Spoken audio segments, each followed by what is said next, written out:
বলে কালকে ফোন চুরি হয়ে গেছিল বলে। বন্ধুরা দেখো কেমন লাগছে বলো। আমি এখানে প্যান্ডেল করবো, তোমরা দেখতে থাকো, ঠিক আছে? হ্যালো বন্ধুরা, কেমন আছো? আশা করছি ভালো আছো, সুস্থ আছো। আজকে একটা নতুন স্পেশাল ব্লগ নিয়ে তোমাদের কাছে চলে এলাম।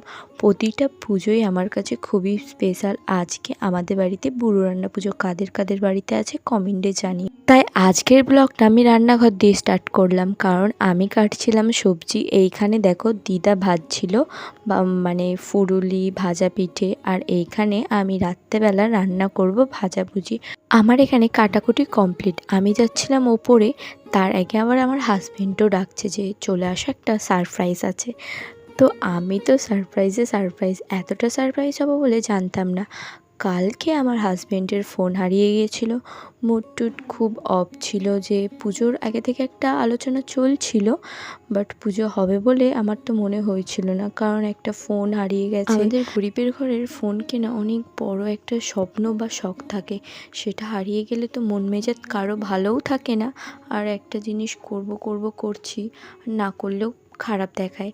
কিন্তু এটা মনে রেখো, পুজো করবে তোমরা মনে করলে ঠাকুরই তোমাদেরকে জোগাড় করিয়ে দেবে, তোমাদেরকে করতে লাগবে না। দেখো, অনেক দিন আগে থেকে ভাবছিলাম তুললে ভালো হতো একটা ঠাকুর, তোমার যন্ত্রপাতি আছে তো। তারপরে আবার এরকম ফোন হারিয়ে গেল, আর মোট্টু ঢব হয়ে গেল, বলছিল যে তুলবে না। তো দেখো এখানে আমার মাম্মাম ঘুমাচ্ছে, আমার বিছানা টিছানা গুছিয়ে গিয়েছিলাম বিকেলবেলা কাটাকুটি করতে নিচে, আর এরকম এসে দেখছি আর ঠাকুর নিয়ে চলে এসছে। আমি তো ভীষণ খুশি, কি বলবো। আমি কোনো কিছু খাইনি আজকে সকাল থেকে, এমনিই খাইনি, রান্না টান্না করবো কাটাকুটি করব বলে। আমার হাজব্যান্ডও খেয়েছিল না, মুড টুড অফ ছিল। আমার তো মানে ফোন হারিয়ে গেছে, তাও মুখে হাসি তো ধরছে না। আমার হাজব্যান্ডের মুখটা একটু খারাপ হয়ে আছে, কারণ ফোন হারিয়ে গেছে বলে কথা। কিন্তু তাও পুজো ফাইনালি হচ্ছে। চলো আমি প্যান্ডেল করছি, সেটাই তোমরা দেখতে থাকো। কেমন কি হয়েছে কমেন্টে জানিও। আমি একটা মেয়ে হয়ে প্যান্ডেল করছি, আমি আর কতটা ভালো করব, তবুও দেখো।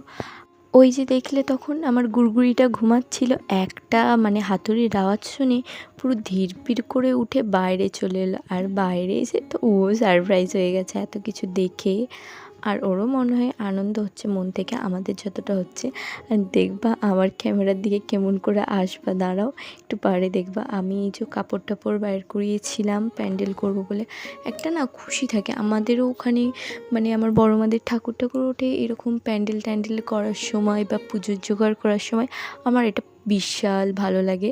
বাট এই দেখো আমার মাম্মাম কী করছে, এই ঢিঙ্কা চিকা করে আইলো আর এখানে এসে বসলো। মানে ও বুঝতে পারছে এখানে ক্যামেরা ট্যামেরা অন করা আছে, ওই জন্য মুখটা দেখে দেখে এলো আর এরকম করছে। তো এরকম আমরাও বাচ্চাবেলায় করে থাকি, ক্যামেরা বা আয়না দেখে। এই যে আমাদের বিশ্বকর্মা বাবা। তো আর এই যে এখানে হলুদ কালার ড্রেস পরে বসে আছে, ওটা আমার ছোট ননদ, আর এটা আমার হাজব্যান্ড তো চেনো। আর এই যে প্যান্ডেল, ও আমারে সাহায্য করেছে, আমার ননদ আমার হাজব্যান্ড ওরাই করেছে বেশি, আমি করেছি কম। আমার মাম্মামা করেছে আমারে হেল্প। তো দেখো এই পুরো ডেকোরেশনটা কমপ্লিট হয়ে গেছে।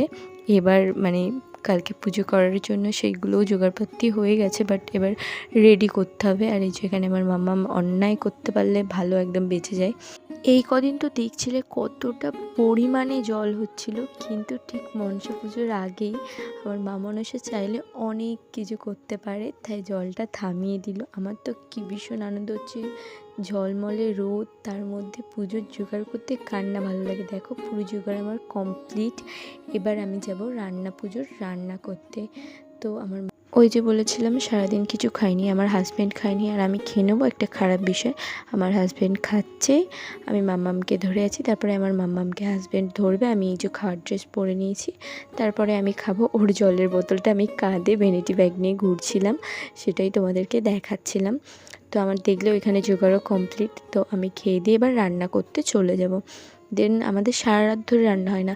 আর আমার মামার বাড়িতে আমার খুব মজা হয়, ওখানে আইবুড়োবেলায় থাকতাম রান্না পুজোতে।